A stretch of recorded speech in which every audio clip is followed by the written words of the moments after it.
أجرا جئت بعد العسر يسرا ربنا أعلاك قدرا يا إمام الأنبياء أنت في الوجدان حي أنت للعينين ضي أنت عند الحوض ري أنت هاد وصفي يا حبيبي يا محمد يا نبي سلام عليك يا رسول سلام عليك يا حبيب سلام عليك صلوات الله عليك.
Assalamualaikum warahmatullahi wabarakatuh.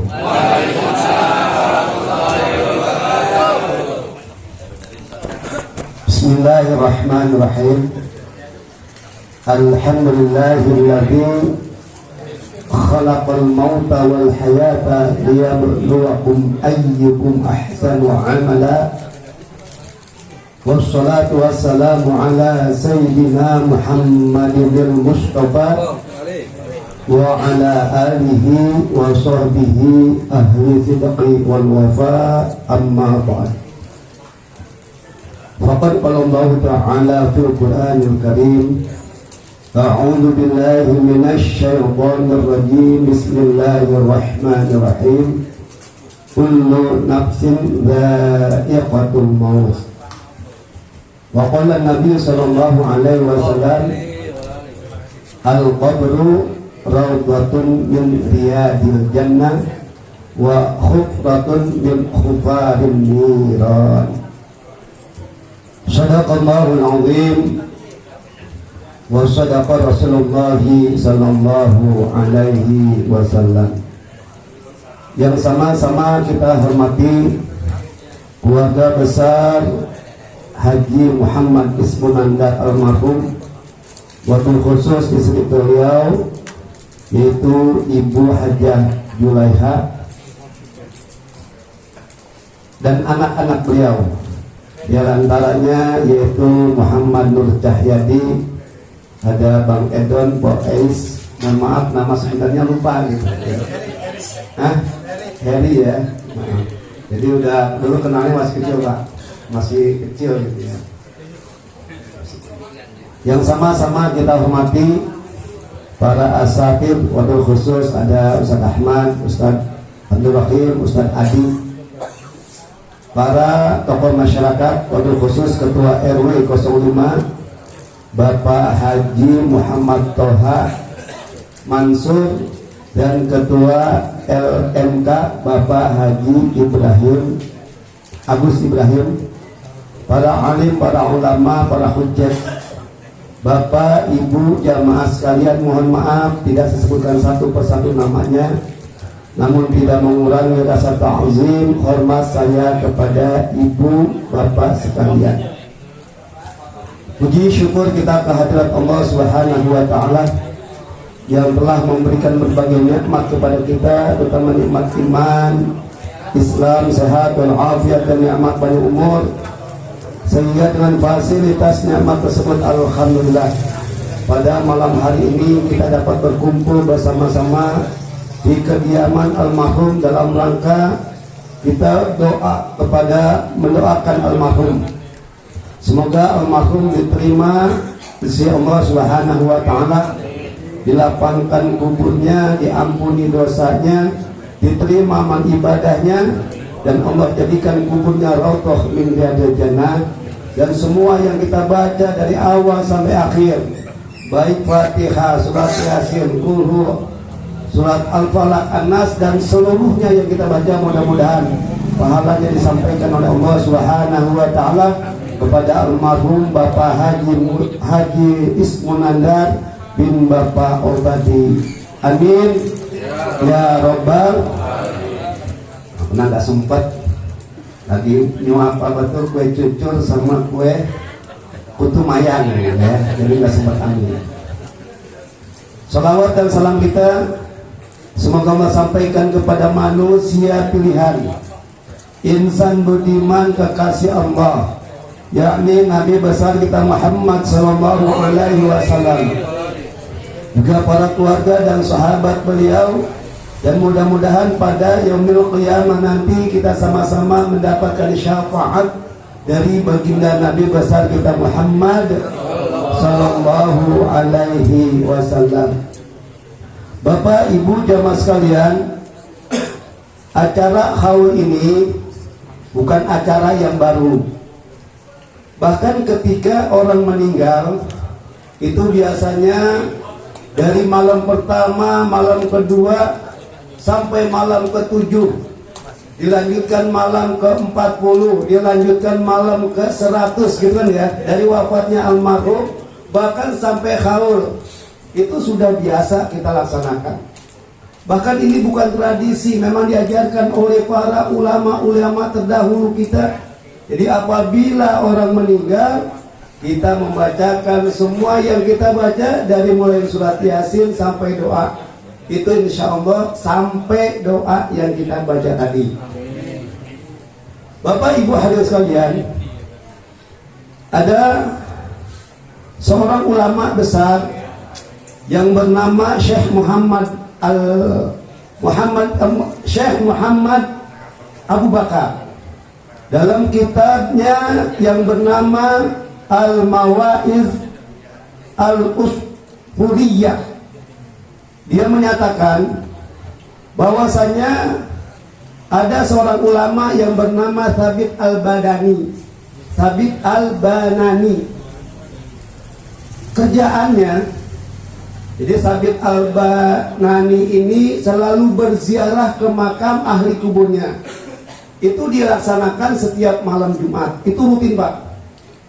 Rutin dilaksanakan ziarah ke makam kubur di malam Jumat dari mulai habis Isya sampai subuh. Pernah orang sini begitu? Bu, Pak. Wih, Pak. Pernah ziarah ke makam kubur dari mulai Isya sampai subuh, pernah nggak? Nggak pernah. Jangankan dari mulai Isya sampai subuh, dari maghrib sampai Isya aja jarang-jarang. Ya. Jadi itu tiap malam Jumat dilaksanakan. Suatu ketika Sabit Al-Banani ini tertidur, saking capeknya lelah dia tertidur. Nah, ketika dia tidur, dia bermimpi, Pak. Jadi orang-orang yang ada, si mayat tadi yang meninggal, mayat yang meninggal dalam kober tersebut, semuanya pada bangun. Keluar dari kuburnya dengan pakaian yang berseri-seri, dengan wajah yang berseri-seri, pakaian yang bagus. Tidak lama kemudian itu disiapin makanan tuh, hidangan dengan yang semua yang lezat-lezat disediakan kepada ahli kubur tadi. Orang yang keluar tadi disediakan makanan yang begitu lezat oleh Allah Subhanahu wa Ta'ala. Tapi ketika di keramaian itu ada seorang pemuda. Ketika pemuda datang itu dengan kondisi yang sangat lesu, pakaiannya yang begitu lusuh. Nah, akhirnya tidak lama kemudian, setelah makan, menyantap makanan yang telah dihidangkan, pulang tuh. Semua ahli kubur kembali ke tempat masing-masing dengan wajah gembira, dengan wajah yang cukup cerah, tapi beda dengan pemuda tadi. Akhirnya ditanya tuh oleh Al-Imam Sabit Al-Banani, wahai pemuda, kenapa wajah kamu begitu lesuh, wajah kamu begitu pucat, pakaian kamu begitu lusuh? Apa jawab pemuda tadi? Ya, wahai Tuan Syekh, saya terasingi dari mereka. Lalu ditanya, kenapa kamu terasingi oleh mereka? Kamu tidak makan bersama mereka dengan pakaian tersebut? Keluarga saya tidak peduli dengan saya. Keluarga saya tidak peduli dengan saya. Jadi suatu ketika, jadi dalam arti keluarganya itu tidak pernah mengirimkan doa. Adik saya nggak pernah mengirimkan doa kepada saya, kakak saya nggak pernah mengirimkan doa kepada saya, ibu saya nggak pernah berdoa untuk saya. Akhirnya saya terasingi bahkan dengan kondisi seperti ini. Dia cerita bahwa ketika saya melaksanakan ibadah haji, itu ibu saya meninggal di Mesir. Saya dimakamkan oleh ibu saya, dan ibu saya setelah ayah saya meninggal, dia menikah lagi. Langsung ditanya, di mana ibu kamu? Nah, dia ceritakan bahwa ibu saya berada di suatu tempat. Kalau ibu saya tidak percaya, ini saya berikan 100 dirham dari uang perak. Dicarilah Pak oleh ibu tadi. Nah, diceritakan tuh tentang kondisi anak setelah ketemu, diceritakan tentang kondisi anaknya ketika di dalam kubur. Diceritakan tentang kondisi anaknya ketika bangkit dari kubur. Akhirnya apa Bapak? Ibu yang mendengar anaknya tersebut di dalam kubur, orang tuanya pingsan saking begitu beratnya sisa ahli kubur. Akhirnya tidak lama dia bangun, dia bangkit. Nah, diberikanlah uang yang 100 dirham tadi kepada si Sabit bin Banani. Untuk apa? Untuk disumbangkan kepada orang lain. Malam Jumat berikutnya kembali itu Sabit itu untuk ziarah ke makam. Setelah dia berziarah ke makam, dia tertidur lagi, mimpi melihat pemuda tadi bertemu dengan pemuda tadi. Pemuda tadi itu dengan wajah yang cerah ceria, dengan wajah yang begitu senang dan ikut menyantap hidangan-hidangan yang disediakan oleh Allah Subhanahu wa taala. Artinya apa, Pak? Bahwa yang pertama, dengan kita di sini hadirnya apa yang disediakan oleh keluarga almarhum Bapak Haji Ismunandar bin Obadi, semua yang disediakan itu dibalas oleh Allah Subhanahu wa taala dan pahalanya untuk almarhum Bapak Ismunandar bin Bapak Obadi. Jadi nggak ada yang sia-sia nih disediakan nih, ya.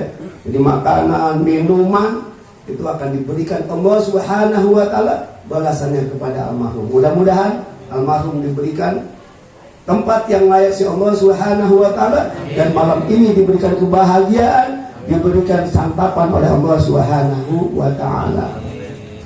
Yang kedua itu yang pertama. Jadi apa yang diberikan? Yang kedua, Bapak Ibu hadirin sekalian, ketika kita meninggal kita butuh orang lain. Hadis ini hadis yang mungkin bukan saja kita pernah dengar, bahkan kita hafal semuanya. Ila mata benu adama in qata amaluhu illa min salasin. Dah hafal belum? Oh belum, bilang kali hafal. Jadi apabila meninggal anak cucu Adam, meninggal manusia, itu semua terputus amalnya kecuali yang tiga. Yang pertama apa? Shadaqatin jariyatin. Yang pertama sedekah jariyah. Tuh, makanya kalau jadi orang itu jangan pelit-pelit banget. Ya, jangan apa? Jangan pelit-pelit banget, pelit boleh dikit tapi jangan banget-banget gitu. Bapak Ibu jamaah sekalian, ini yang pertama, shadaqatin jariyatin, sedekah jariyah. Kenapa Bapak Ibu hadirin sekalian? Nanti ketika anak cucu Adam dia meninggal, sebelum dia melangkah kakinya, itu ditanya dengan 4 perkara. Yang pertama apa? Yang pertama tentang rezeki kita, an rizqika. Ditanya tentang rezeki kita, dari mana kita dapat dan kemana kita infakkan. Itu ditanya oleh Allah Subhanahu wa taala. Nah, oleh sebab itu Bapak Ibu hadirin sekalian, sebelum kita meninggal, mari kita siapkan dengan apa? Dengan selalu beramal jariah. Kita bantu apapun, ya, tentang pembangunan musola, tentang kegiatan keagamaan kita bangun. Aduh Ustaz, saya nggak bisa yang gede, udah yang kecil aja nggak apa-apa. Jadi Bapak Ibu hadirin sekalian, beramal itu sesuai dengan kemampuan. Lebih baik banyak ikhlas daripada sedikit kagak. Iya benar, kalau salah ya nggak boleh. Lebih baik banyak ikhlas daripada sedikit kagak ikhlas gitu.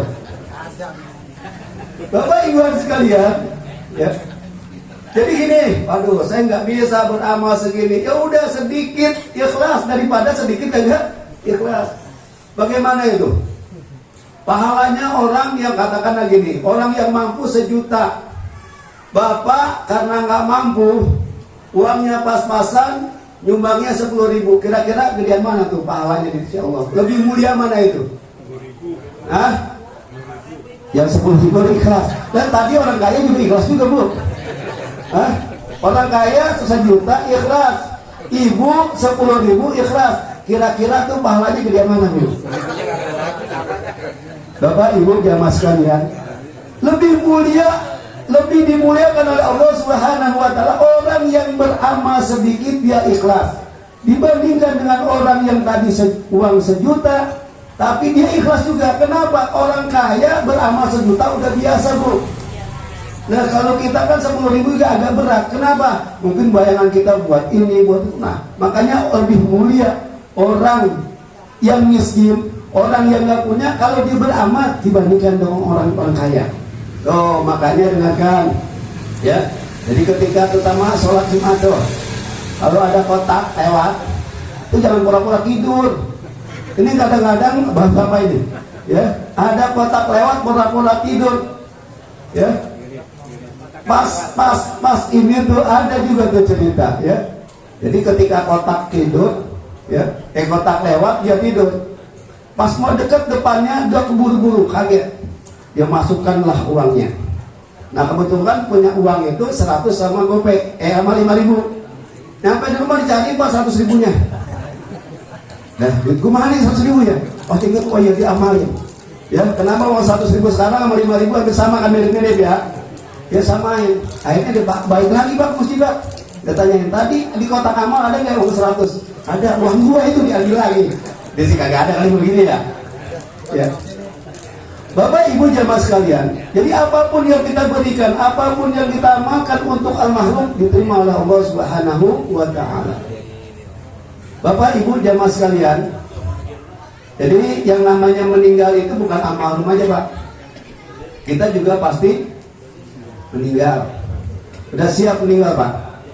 Tadi ayat Allah saya bacakan tuh, kullu nafsin dha'iqatul maut. Yang setiap yang bernyawa itu pasti akan menemui kematian. Itu pasti Pak.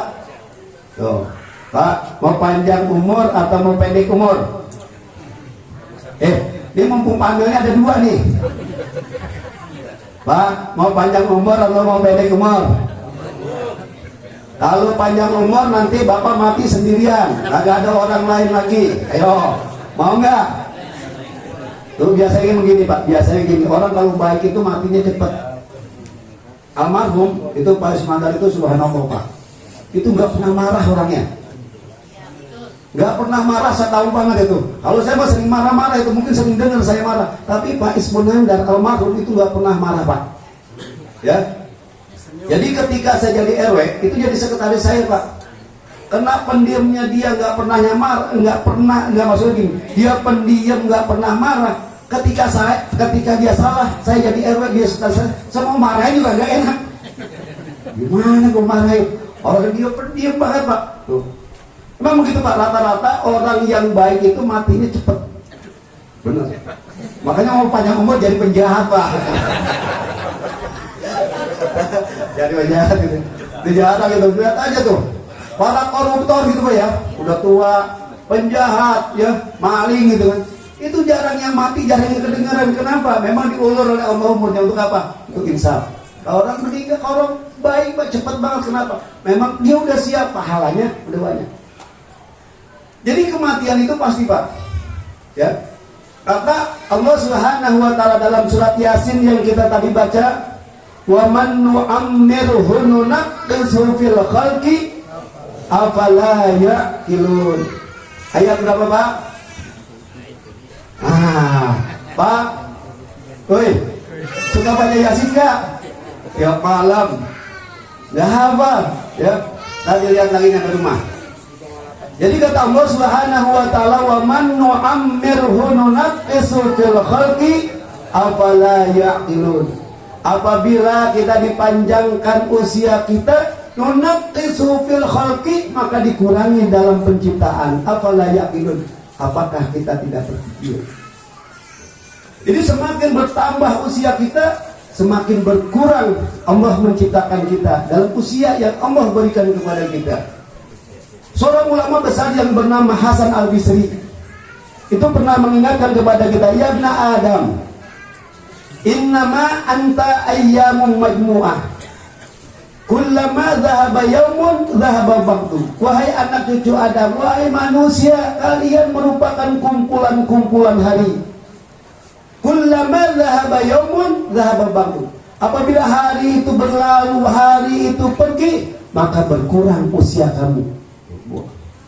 Jadi hari Senin, Selasa, Rabu berulang, itu semakin hari semakin bertambah umur kita, tetapi berkurang jatah kita, usia kita di hadapan Allah Subhanahu wa taala. Bahkan Imam Ali karramahullah wajhah pernah mengingatkan kepada kita, "Wa dahru wal ayyam wa dhanbul hasilu wa jaa rasulul maut wa qalbu ghafil." Wa dahru wal ayyam wa dhanbul hasilu. Berlalu masa, berlalu hari, wa dhanbul hasilu, dosa yang kamu hasilkan. Kira-kira benar apa enggak Pak? Pak, banyakkan dosa atau banyakkan pahala? Banyakkan dosa yang kita lakukan, ya. Jadi setiap hari dalam kesadaran kita itu dibandingkan ibadah kita dengan dosa kita itu secara jujur itu banyakkan dosa kita. Makanya kita disuruh banyak istighfar. dicontohkan oleh baginda Nabi besar kita Muhammad SAW. Nabi beristighfar dalam satu hari itu minimal 100 kali. Padahal dia orang yang maksum, orang yang sudah dipelihara oleh Allah dari berbagai maksiat. Lah kita tiap hari mata kita maksiat, betul nggak Pak? Tangan kita maksiat, mulut lebih lagi. Apalagi di zaman sekarang, di zaman era globalisasi, di zaman yang sudah canggih HP, bisa tangan kita maksiat kepada Allah Subhanahu, memposting, meng-share hal-hal yang nggak baik, hal yang nggak bagus. Orang misalnya begini kita share ke grup, kira-kira dosa nggak tuh Bu? Ah yang bener Pak, dosa nggak Pak? Ada orang nggak bener nih, orang nggak benar, maksud tingkah lakunya nggak benar. Nah kita share, padahal nggak benar, kita share benar, memang nggak benar, kita tahu tentang dia, terus kita share tentang nggak kebenarannya, kira-kira dosa apa? Itu namanya ghibah. Apa ghibah? Ghibah tahu ghibah? Ngomongin orang. Tuh, jadi ghibah itu ngomongin orang. Orang memang nggak benar, terus kita omongin. Itu namanya ghibah. Dosa nggak ghibah? Dosa gede, dosa besar. Kalau kita memposting, kita nge-share hal-hal yang kita belum tahu tentang keadaannya, kita share, itu bukan ghibah lagi Pak, namanya fitnah, lebih kejam daripada pembunuhan. Betul nggak? Kata siapa itu? Bang Oma Irama. Bapak Ibu jamaah sekalian, madaddahu wal ayyam wal dhamasilu. Berlalu masa, berlalu hari, dosa yang kita hasilkan. Ja'a Rasulul maut wa qalbul ghafilu. Datang utusan mati, kita lupa Bapak. Pak. Datang utusan mati, kita lupa. Nabi Yakub alaihissalam itu pernah didatangkan malaikat maut Pak. Nabi Yakub pernah didatangkan malaikat maut. Ya. Siapa Pak? Malaikat pencabut nyawa? Bukan sumber nyawa. Itu nama film sumber nyawa itu, pendekar. Pencabut nyawa siapa Pak? Ini Bapak nggak tahu apa kekenyangan, boleh diem aja nih.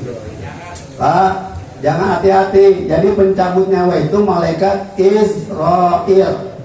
Itu kalau Israel datang Pak, itu nggak pandang bulu, nggak si tua, nggak si muda, nggak si aki-aki, nggak si anak-anak, si bayi, itu pasti Pak. Tuh, makanya kalau ada assalamualaikum, waalaikumsalam, paket, nah itu boleh Pak.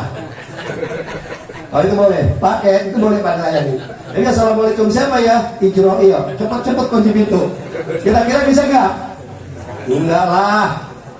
Nggak bisa. Israel bisa lewat dari belakang, depan dikunci dari belakang, belakang dikunci dari jendela, jendela dikunci dari atas. Lu bingung. Jadi Nabi aku pernah didatangi tuh oleh malaikat maut, malaikat Israel. Ya, ngapain lu datang gitu? Ya namanya sama temen gitu kan ya. Nabi kan utusan Allah Pak. Ya, ngapain datang? Saya diutus oleh Allah Subhanahu wa taala untuk mencabut nyawa kamu. Kaget Pak. Jeng. Nabi Yakub kaget, Nabi kaget mau dicabut nyawanya. Kalau kita mah Pak nggak pakai ditanya lagi, didol langsung malaikat. Akhirnya apa Pak? Nabi Yakub itu minta diundur usianya. Ya malaikat Israel, kalau seandainya kamu cabut nyawa saya, kasih tahu saya dulu. Baiklah, saya lapor sama Allah, disetujui oleh Allah Subhanahu wa taala. Berapa puluh tahun kemudian dia datang lagi Pak, malaikat Israel kepada Nabi Yakub alaihissalam. Assalamualaikum, waalaikumsalam. Siapa di depan? COD gitu ya. Saya malaikat maut Israel. Israel ngapain datang? Kan sudah saya bilang kalau mau dicabut nyawa saya, bilangin dulu saya datang tuh. Suruh datangkan utusan mati buat saya. Apa kalau kata malaikat Israel? Wahai Yakub, Allah Subhanahu wa taala telah mengutus kepada kalian, udah mengutus kepada kamu, yaitu utusan mati. Apa di antaranya? Memutihnya rambutmu. Oh, siap-siap ya rambutnya putih. Bagi tadi masih ada hitamnya Pak, masih lama. Yang rambutnya sudah putih siap-siap. Hah? Saya nih, ya, udah putih. Tapi kalau saya Pak putih saya rambut saya bukan uban Pak. Uban genit katanya. Tapi uban genit cuma satu ya, kalau banyak kan uban genit, kegenitan gini ya. Jadi datang utusan mati, dia apa diantaranya? Yaitu tumbuhnya uban pada diri kita, melemahnya tubuh kita, Pak. Kalau tubuh kita sudah lemah, itu berarti udah dekat untuk apa? Is dead. Nanti koit udah dekat itu. Udah melemah tubuh kita. Dulu waktu masih muda kita kuat banget. Dari sawah padi kita panggul, betul nggak? Yang suka manggul. Singkong kita panggul, apa beras kita angkat. Coba kalau udah tua kayak kita nih, ini udah tua tuh. Usianya 60-an, 50 ke atas, itu udah gak kuat mikul lagi, gak bisa manggul lagi. Jangankan manggul beban, manggul dirinya aja, membawa dirinya udah berat. Contohnya apa? Kalau bangun dari tempat duduk, biasanya bunyi dulu, aduh. Padahal gak ada apa-apa tuh tempat duduk. Tuh. Satu. Yang kedua, kalau duduk udah gak tahan lama, belonjolan belum mungkin. Pantatnya goyang. Ada gak yang pantat goyang? Ya, lihat tidak. Yang udah berubah posisi berarti udah tua itu. Udah ja'a Rasul maut, udah datang untuk semati buat dia. Penglihatan kita udah lemah. Dulu awas banget kita Pak. Kalau dulu kayaknya maunya main gelap-gelapan mulu. Coba dah sekarang udah gak bisa main gelap-gelapan. Pendengaran kita dikurangin Allah, semuanya nikmat dikurangin Allah Subhanahu wa ta'ala. Dulu waktu masih kecil itu makan kacang enak. Coba sekarang terasa kacang udah gak enak. Betul nggak? Tuh. Jadi semuanya udah gak enak, dikurangi nikmat oleh Allah Subhanahu wa ta'ala. Tapi kadang-kadang manusia yang udah biasa Pak, nyalain makanan. Nih gua gara-gara makan kangkung nih, kolesterol gua kambuh. Bukan, lu udah tua, bukan kangkung. Lah orang tua kita, bapak kita, engkong kita, endek kita, nenek kita, uyuk kita dulu juga makan kangkung. Kayaknya sehat-sehat aja dulu dia tuh. Betul nggak? Berarti apa tuh? Dari apa tuh? Usia kita udah tua. Tuh. Oleh sebab itu Bapak Ibu hadirin sekalian, tidak ada yang kita bawa ketika kita meninggal kecuali apa? Amal ibadah kita kepada Allah Subhanahu. Mari kita ramaikan majlis taklim. Mari kita rajin untuk sholat. Bapak Ibu jamaah sekalian, kalau kita udah meninggal Pak, kita meninggal mati ini. Itu jangan kita merasa gua sudah mati, urusan belakang. Jangan Pak, dari sekarang kita siapin. Jangan bilang mati urusan belakang. Kita siapin dari sekarang. Itu setelah kematian Pak. Setelah kematian nggak ada tuh yang namanya senang. Tadi saya bilang al-qabru rawdah min riyadil jannah wa khufratun min khufarin niran. Kubur itu merupakan taman daripada taman surga. Buat apa? Buat orang yang beriman. Wa khufratun min khufarin niran, dan jurang daripada jurang nerakanya Allah Subhanahu wa ta'ala. Jadi untuk kita masuk ke kubur itu tergantung dari amal kita Pak. Jangan kita bilang nanti urusan belakang. Jangan sampai seperti itu ya. Kalau udah mati kan nanti yang ngurusin anak gua. Ya kalau dia mau. Ya kalau dia mendoakan kita. Itu susah Pak Amil. Ya kalau Pak Amilnya mau. Kalau Pak Amilnya kagak, ngapain gua mandiin? Dia sembahin dua kali Pak Amil ya. Tapi Pak Amil nggak ada yang ngomong begitu. Itu mah saya. Ya.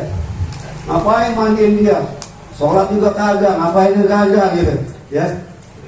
Bapak Ibu dan sekalian, jadi amal ibadah kita pada Allah Subhanahu wa ta'ala.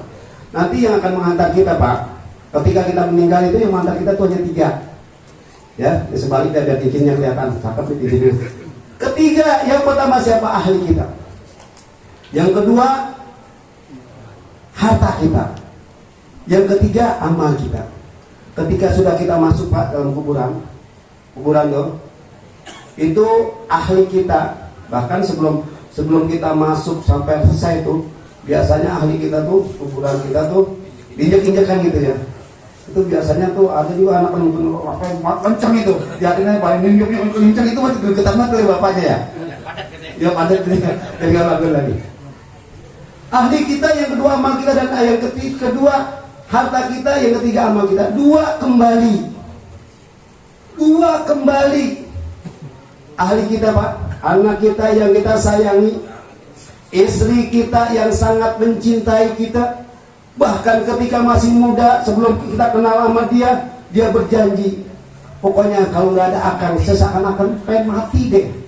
Tapi kalau kita meninggal Pak, kira-kira dia mengikuti kita nggak Pak? Boro-boro gitu, boro-boro ngikutin, kagak bakalan. Padahal waktu lagi di dunia, waktu masih muda dia janji sehidup semati sama kita. Pokoknya seakan-akan kalau abang nggak ada, kayaknya gimana dunia ini. Nah, red, oh kan, udah jawab gitu. Ya. Kembali begitu pula harta kita Pak, pangkat jabatan yang tiap hari kita belain dari pagi sampai malam. Tuh. Kalau seandainya kita tinggalkan, itu akan jadi warisan Pak. Ya kalau anak kita amanah, kalau enggak berantem anak kita, betul nggak kayak gitu Pak? Tuh yang terakhir itu yang akan menemani kita, itulah amal ibadah kita kepada Allah Subhanahu wa Ta'ala. Oleh sebab itu Bapak Ibu jamaah sekalian, kena waktu ya, sebelum bisa tutup, mari kita sama-sama introspeksi diri kita bahwa suatu saat kita akan meninggal dan tidak ada yang kita bawa kecuali amal kita, ibadah kita pada Allah Subhanahu wa Ta'ala. Mari kita sholat Pak, sholat, jangan enggak sholat Pak, jangan sampai enggak sholat. Yang pertama kali ditanya oleh Allah, awwalu ma yuhasabu bil abdu yaumal qiyamati as-shalah. Yang nanti yang pertama ditanya, dihisab dari seorang hamba masalah sholat. Kalau sholatnya bagus semua amal ibadahnya. Tapi kalau sholatnya berantakan, nih orang nggak pernah sholat, udah Pak, alamatnya udah agak enak aja dah. Alamatnya apa? Nggak enak. Oleh sebab itu mari kita sholat Pak. Musola kita udah bagus. Ini yang bangun bapak kita Pak, bukan ustadz-ustadz yang ada sekarang, bapak kita. Masjid yang bangun bapak kita, yang bangun engkong kita. Kalau kita nggak ngisiin, nanti siapa yang ngisiin Pak?